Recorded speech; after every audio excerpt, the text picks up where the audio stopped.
Livro do Êxodo, segundo livro da Bíblia, capítulo 14, versículo de número 13, diz assim a palavra do Senhor: Moisés, porém, disse ao povo: não temais, estai quietos e vedes o livramento do Senhor, que hoje vos fará, porque aos egípcios que hoje viste, nunca mais tornarei a ver. O Senhor pelejará por vós e vós calareis. Eu vou ler mais uma vez, para que nós possamos ter um entendimento nessa palavra nessa noite. Moisés, porém, disse ao povo: não temais, estais quietos e vedes o livramento do Senhor, que hoje vos fará, porque aos egípcios que hoje viste, nunca mais tornarei a ver. O Senhor pelejará por vós e vós calareis. E a igreja diz amém? Amém. Podeis assentar, irmãos. Queridos, amados irmãos que estão aqui conosco nesta noite, o irmão Wellington acabou de chegar ali, chegou bem na hora da palavra, glória a Deus. Existe uma verdade verídica, um fato que aconteceu quase no começo de tudo. Deus um dia, pela sua misericórdia, baixa um pouquinho o retorno do fundo musical aqui no retorno para mim. No começo de todas as coisas, quando a terra estava se formando, Deus estava procurando um homem na terra para ter um relacionamento diferente, um projeto novo. Baixa o playback no retorno aqui para mim, deixa só no geral, isso, para me ajudar. E naquele tempo, Deus estava procurando alguém, e de repente ele se dá com um homem de um coração diferente, Abrão. E qual ele era filho de um homem que construía imagens para vender, quem sabe numa feira, imagens de idolatria. E mesmo assim ele não se conformava com aquela situação, ele entendia que aquele Deus ali não causava efeito nenhum. E ali Deus começou a criar um relacionamento de amizade com Abraão. Vocês conhecem a história? Trocou o nome de Abrão para Abraão e fez a Abraão uma promessa de ser pai de uma grande nação. E na sua velhice fez uma promessa de dar um filho para Abraão. Vocês conhecem a história? Passou agora a novela dos 10 Mandamentos, filme dos 10 Mandamentos. Então todos praticamente conhecem a história de Abraão. E a história conta que a geração de Abraão foi uma geração abençoada, próspera. Os patriarcas começam pelo Abraão. Abraão gerou Jacó, gerou Isaac, depois gerou Jacó, e depois terminou o círculo patriarcal com José lá no Egito como governador, a qual, inspirado pelo Espírito de Deus, ele regeu, governou o Egito com qualidade e era um homem relevante. Porém passou um tempo e José ficou velho, morreu. E naquele tempo Satanás começou a trabalhar, articular para destruir o povo de Deus, o povo que Deus já tinha começado na terra. E durante 400 anos os hebreus ficaram cativos como escravos lá no Egito. Eles serviram a Faraó na construção, na lavoura, como escravos. E no meio daquela confusão toda, Satanás começou a articular no coração de Faraó. E Faraó teve uma ideia, articulada pelo diabo, de matar as crianças do sexo masculino afogadas nos rios, para não fortalecer o povo hebreu, para tirar a força do povo hebreu. E a história conta que Josebeque, uma mulher de Deus, sincera, de um coração firme no Senhor, ela tomou uma decisão de esconder um menino chamado Moisés, um menino recém-nascido, irmão de Miriam, a qual ela não queria que o menino fosse morto, e com certeza Deus já tinha criado uma situação e deu uma ideia para ela. E ela constrói um cesto e betuma o cesto, fecha todas as frestas do cesto, coloca o menino no cesto e põe no rio abaixo, para que o menino não morresse. E quando aquele menino desce rio abaixo, a filha de Faraó estava tomando banho com algumas servas ali, escutou o menino chorar. Miriam, a irmã de Moisés, estava lá próximo, porque ela era uma hebreia que servia a filha do rei do Faraó. E a história conta, irmãos, que quando a filha de Faraó se deparou com o menino, ficou totalmente apaixonada pelo menino, tomou a decisão de criar aquele menino hebreu e ficou procurando dentro dos palácios ali alguém que pudesse dar de mamar para aquele menino. Olha como é que Deus trabalha.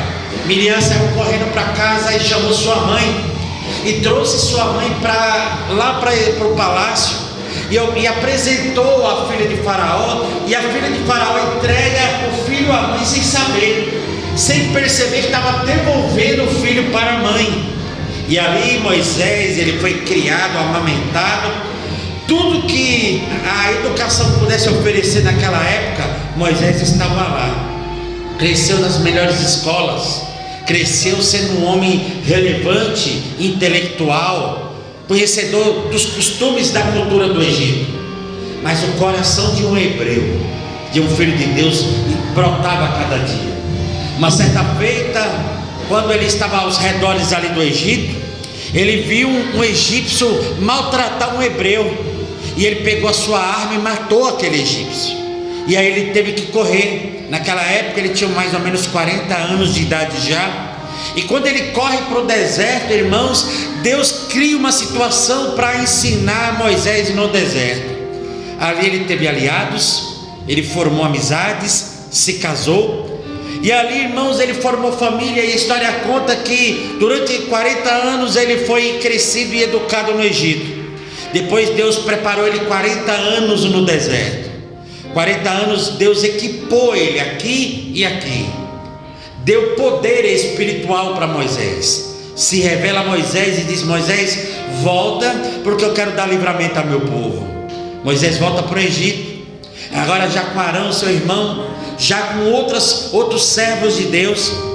E ali Deus dá autoridade a Moisés, e Moisés declara ao Faraó que tinha que liberar o povo, porque vinha praga ali. E Deus manda as pragas, você conhece. A última praga matou os filhos, os primogênitos dos egípcios, inclusive o filho de Faraó. E foi ali que Faraó entendeu que tinha que liberar o povo, tinha que mandar o povo embora. E ele libera o povo. E Moisés começa a liderar o povo na saída do Egito. E uma coisa que me chama a atenção, irmãos, antes que a minha mente comece a falhar, é que Moisés já estava para tirar o povo, mas sobre uma condição: que não ficasse nenhuma unha do povo hebreu naquele lugar. Tudo que eles conquistaram, eles tinham que levar. E a história conta que até os ossos de José eles levaram nessa caminhada. Por que, pastor, levaram os ossos de José? Era para seguir com a história contada dos patriarcas. Porque quando acabou aquele momento patriarcal, começou as tribos. Deus começou a organizar e separar pessoas para projetar no deserto. E a história conta que eles levaram até os ossos de José, para dizer assim: até a nossa hierarquia nós vamos levar. O maior tesouro que nós temos hoje é a nossa história, e de forma alguma nós vamos deixar os ossos de José aqui. Eles levam tudo que eles puderam levar, nenhuma unha eles deixaram no Egito, e foram para o deserto. Chegaram lá na frente. A Bíblia diz que, irmãos, quando Deus quer projetar as coisas, é por isso que nós temos que entender que tem o controle é Deus. Não adianta você querer questionar, porque Deus está no controle de tudo. A Bíblia diz que até o mal coopera para o bem quando Deus está no controle de tudo. A Bíblia diz no próprio capítulo 14, diz que Deus endureceu o coração de Faraó, a qual potencializou o exército para que voltasse lá no deserto para matar todo o povo hebreu. E o exército foi em grande quantidade para matar o povo de Deus. E a história conta, irmãos, que quando o exército, pastor Sérgio, quando o povo de Deus olhou para trás, que viu o exército de Faraó, virou para Moisés e falou: Moisés, não era melhor nós ter ficado no Egito comendo cebola, diga morrer no deserto? E aí Moisés exalta o povo e diz: olha, Deus dos hebreus está conosco. Vocês têm que confiar no nosso Deus, Ele que nos trouxe até aqui. E a história conta, irmãos, se você ver no pouco que nós lemos agora, Moisés, porém, disse ao povo: não temais, estáis quietos, e vedes o livramento que o Senhor hoje vos fará, porque aos egípcios que hoje viste, nunca mais tornarei a ver. O Senhor pelejará por vós e vós calareis. Glória a Deus. Moisés estava dizendo para aquele povo: olhe para os nossos inimigos, porque vocês só vão ver essa vez, vocês nunca mais tornarão a ver. E a história conta, irmãos, que Moisés tinha um cajado na mão, e Deus falou assim: Moisés, toca na água. Ele estava de frente ao Mar Vermelho. Imagine a situação, uma grande multidão. A teologia diz que, algumas teologias dizem que é 3 milhões, outras contadores de história dizem que é 800 mil. Lá no Israel eles falam que é mais ou menos 2 milhões, não importa quanto dera, mas era uma grande multidão. E a história conta, irmãos, que ele estava de frente do Mar Vermelho, não tinha como ir para outro lugar, e atrás viu o exército de Faraó. A história conta que Deus mandou Moisés colocar o cajado sobre a água, e o mar se abriu em 2 partes. O chão se secou, pastor Sérgio, e aquele povo atravessou o Mar Vermelho a pé enxuto. Nem uma pocinha de água estava naquele lugar. Eles passaram com segurança, e quando eles estavam do outro lado, Deus mandou Moisés tocar na água de novo com o cajado, e o mar se fechou. Porém, grande parte do exército de Faraó já estava dentro do Mar Vermelho, e ele fecha o mar e mata todos os inimigos do povo de Deus. Queridos, o tema dessa mensagem nessa noite são livramentos que nós não vimos. Você pode repetir comigo? 1, 2, 3. Livramentos que não vimos. Aqui nós vimos um povo que foram testemunha ocular de Deus matar os seus próprios inimigos. Eles foram testemunha ocular do milagre de Deus, quando ele projetou as pragas lá no Egito, a qual até matou os primogênitos. Eles depararam com o poder de Deus. Eles se depararam, irmãos, quando Deus criou uma situação para dar o livramento para o seu povo. Aqui eles têm a história para contar. Nós estamos contando a história deles hoje. Agora, uma coisa que o Espírito Santo tem falado no meu coração: tem livramento, irmã Débora, que Deus lhe deu que você nem viu. Livramento de morte que você passou pela sua vida. O diabo armou um contra-ataque, criou uma situação. Quem sabe foi no ponto do ônibus, quem sabe foi um sequestro relâmpago, quem sabe foi alguém que entra dentro de casa, quem sabe se não foi uma situação de uma enfermidade, uma seta demoníaca, mas Deus estava lá e guardou. Deus estava no ambiente e deu livramento. Nós, seres humanos limitados, cheios de coisas e defeitos, se nós guardássemos o nosso irmão, nós fazia todo gosto, até postava, até filmava e postava, dizendo assim: foi eu que guardei o meu irmão. Deus não precisa disso. Glória a Deus. Deus nos guarda e Ele não precisa nem se manifestar. Quem sabe essa semana era para você já estar numa cova, quem sabe até já enterrado, ou num hospital entubado, mas Deus estava lá e te guardou. A ideia aqui dessa mensagem nessa noite é você ser grato por aquilo que você não viu. Por isso que a oração do Pai Nosso, quando Jesus ensina os discípulos, e ele fala: olha, tá vendo aqueles caras na esquina ali, os fariseus, os judeus estão ali nas esquinas, gritando em voz alta, batendo suas cabeças nas esquinas, ali já receberam o seu galardão. Por quê? Porque eles querem mostrar que eles são os caras da oração, o seu intelecto num modo de orar. Mas tu, quando orares, entra no seu quarto, fecha sua porta e em secreto fale com Deus, e Ele publicamente te abençoará. Ele diz como? Orai assim: Pai nosso que está no céu, santificado seja o teu nome, venha a nós o teu reino, seja feita a tua vontade. Mas começa o quê? Agradecendo e adorando. Quando nós somos gratos, irmãos, a tendência é projetar o celeiro cheio. Tem pessoas que é inconstante. Deus abre uma porta aqui, ela não está satisfeita com a porta, já quer sair para outro lugar.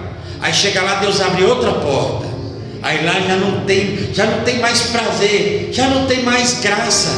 De vez de agradecer a Deus pelo pouco, pelo meio, pelo muito, não, já está inconstante, nem às vezes agradeceu a Deus, mas está entristecendo o coração de Deus com uma ingratidão.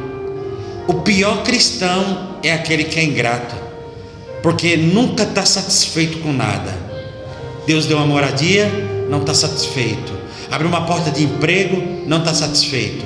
Trocou o carro, não estou satisfeito.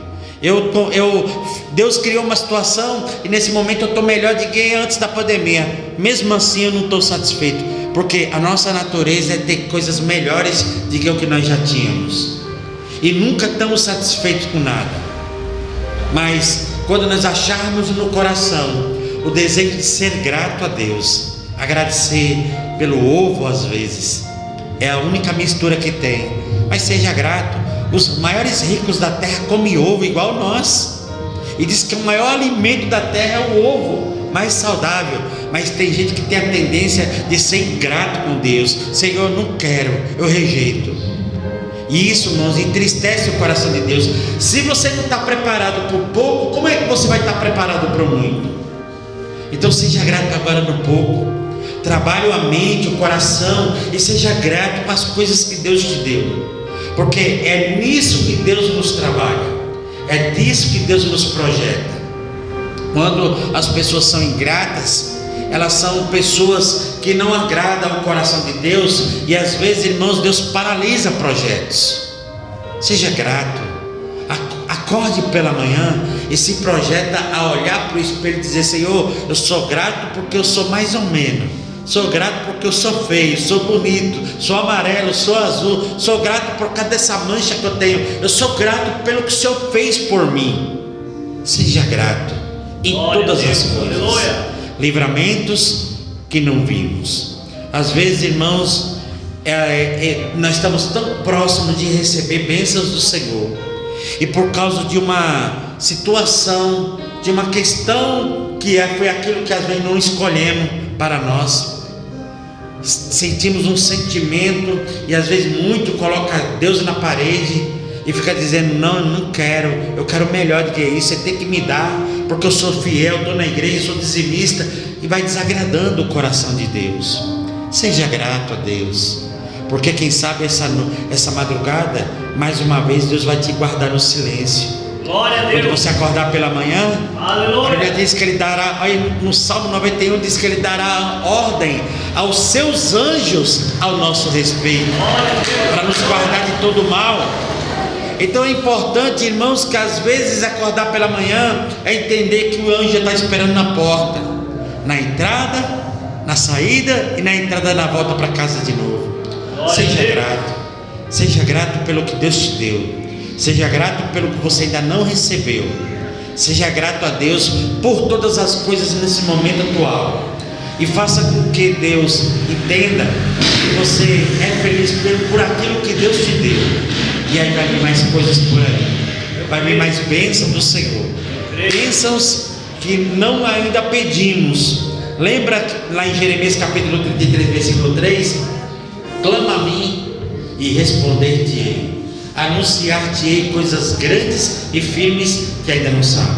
Você clama, mas se projete ser uma pessoa entendida, a agradar a Deus com obediência, com entendimento. Seja obediente ao Senhor, e aí Deus vai providenciar a bênção que você ainda nem pediu, bênção que só o seu coração está desejoso a ter. Deus vai criar essa situação, porque domingo eu preguei sobre isso, eu falei essa frase: quando nós olhamos para um lado e para o outro e vemos tudo vazio, não tem água, os mananciais lá estão brotando e jogando para fora. Quando a despensa está vazia, os celeiros do céu estão cheios, sobrando em grande quantidade. Preparar o tempo para que nos possa nos dar, naquele tempo que nós somos aperfeiçoados por Deus. O deserto às vezes nos leva a caminhos que não queremos, mas não rejeite o deserto. Deserto é lugar de crescimento. Você só vai receber bênção de Deus se você for aprovado no deserto. Ser grato no deserto, porque aquele povo, irmãos, comia cebola lá no Egito, E lá no deserto, Deus começou a preparar o maná.